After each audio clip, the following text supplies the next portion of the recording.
রাত 12টা থেকে সারা দেশেই রেলওয়ে সেবা বন্ধ রয়েছে। রাজবাড়ীতেও চলছে কর্মবিরতি, যে কারণে সাধারণ যাত্রীরা রেল স্টেশনে এসে ফিরে যাচ্ছেন ট্রেন না পেয়ে। দুর্ভোগে পড়েছেন বিভিন্ন দূরদূরান্ত থেকে আসা যাত্রীরা, যাচ্ছেন বিকল্প পন্থায়।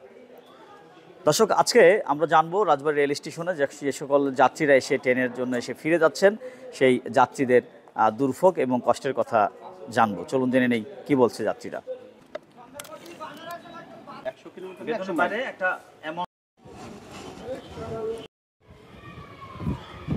আসলে আমার নিজের বাসাই ঢাকাতে, সো আমি আজকে আর্জেন্ট একটা কাজ ছিল আমার ঢাকাতে, তো আজকে যাওয়াটা আমার খুবই আর্জেন্ট। তো আমি আসলাম এখানে রাজবাড়ী রেল স্টেশনে, বাট এখানে দেখতেছি অনেক যাত্রী দাঁড়ায় আছে, মানে আমরা নিজেরাই ভোগান্তির শিকার হচ্ছি। সো রাইট নাও মানে আমাদের দেশে যে সুযোগটা থাকা দরকার রেল স্টেশন থেকে, এটা আমরা পাচ্ছি না।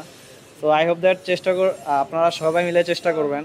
সরকারের কাছে আমার একটাই দাবি যে আসলে এই হয়রানিটা যাতে যাত্রীদের না হয়। আচ্ছা, আমি বাংলাদেশ রেলওয়ে রাজবাড়ির এসএসসি লোকো ইনচার্জ।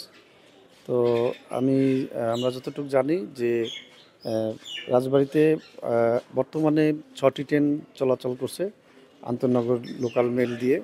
তো এই বর্তমানে যে আন্দোলনটি চলছে এটি বাংলাদেশ রেলওয়ে রানিং অ্যাসোসিয়েশন কর্তৃক এই আন্দোলনটি চলতেছে, যে তাদের যে বিশেষ দাবি দেওয়াগুলো ছিল এগুলো খর্ব হওয়ার কারণেই তারা এই কর্মবিরতিতে যান, এবং এটি আজ যে মানে 0টা হতে শুরু হয়েছে, মানে রাত 12টা হতে আন্দোলনটি অনির্দিষ্টকালের জন্য শুরু করেছে। তো এটাই। আমি ভাই আজকে এমার্জেন্সি আমার ঢাকা যেতে হবে ব্যবসায়িক কাজে। স্টেশনে এসে দেখি ট্রেন বন্ধ। আমরা তো এখন বড় রকম ক্ষতির মুখে পড়ে গেলাম। এই যে অনেক লোক এসে ফিরে যাচ্ছে, আমরা যেতে পারছি না। এখন এই যে বন্ধ অনির্দিষ্টকালের জন্য, এটা তো চলতে পারে না, এভাবে চলা তো সম্ভব না। তাহলে আমরা সাধারণ যাত্রী যে জিম্মি, এটা কে দেখবে? এর ক্ষয়ক্ষতি যে আমাদের হচ্ছে, আমরা যে ব্যবসায়িক কাজের সময় যাইতে পারতেছি না, কাজ সম্পাদন করতে পারতেছি না, আমাদের যে ক্ষয়ক্ষতি হচ্ছে, তাহলে এখন এটা কে দেখবে? রেল কর্তৃপক্ষ দেখবে, নাকি সরকার দেখবে, না যারা আন্দোলন করছে রেলের স্টাফ তারা দেখবে? আমরা তো সাধারণ মানুষ ক্ষতিগ্রস্ত হয়ে যাচ্ছি ওনাদের সুযোগ সুবিধা নেওয়া না নেওয়ার মধ্যে দিয়ে। আসলে আমি তো জানতাম না এখানে ট্রেন বন্ধ। রাত 12টা থেকে এখানে সবাই নাকি স্ট্রাইক করেছে, সারা বাংলাদেশে ট্রেন বন্ধ, যে কারণে আমি এসে একটা ভোগান্তিতে পড়েছি এবং সাধারণ জনগণও অনেক ভোগান্তিতে পড়েছে। হ্যাঁ, আমরা যেতে চাইছিলাম এখান থেকে ঢাকা, কিন্তু এখন এসে দেখি ট্রেন বন্ধ। এখন তো আমরা একটা ভোগান্তিতে পড়ে গেছি, আমাদের অন্য কোনো বিকল্প রাস্তায় যেতে হবে, যে কারণে আমাদেরকে এই রেলওয়ে যে একটা ভালো একটা জার্নি, ঠিক আছে, নিরাপদ জার্নি, সেই নিরাপদ জার্নিটা আমাদের হচ্ছে না।